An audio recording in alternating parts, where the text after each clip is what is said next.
នេះបងមានchallenge មកឲ្យណៃលេងញ៉ាំអីគេគឺហ្គេមហ្នឹងណាបងនឹងសួរសំដួលទៅកាន់ណៃក៏ប៉ុន្តែគឺណៃហាមឆ្លើយដាច់ខាតយល់អត់ហើយបងណៃអត់ឆ្លើយមួយបងទេអូនឯងចង់ទិញអីក៏បងទិញឲ្យដែរឆ្លើយទិញមកអូនឯងឈ្មោះអីគេអត់ទេអាយុម៉ែឆ្លើយទៅណាអេឥឡូវមកសួរសិនអូនឯងចង់ទិញអីគេឆ្លើយសិនអត់ឆ្លើយប្រងដើរទៅណា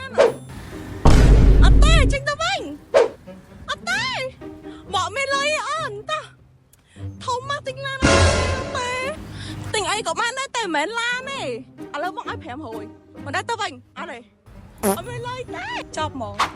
ចាណ៎គ្នាថ្ងៃណោះគឺជាថ្ងៃសប្បាយចិត្តរបស់ខ្ញុំខ្លាំងមែនតើដែលខ្ញុំបានសម្រេចក្តីប្រាថ្នាខ្ញុំធំបំផុតនៅក្នុងឆ្នាំ2025នឹងអ្នកគ្នាហើយខ្ញុំបានស្លាញ់ជាមួយនឹងឡានអមជីសវណ្ណនឹងយូរមកហើយឥឡូវគឺបានបំពេញក្តីបំណងខ្លួនឯងបានសម្រេចហើយ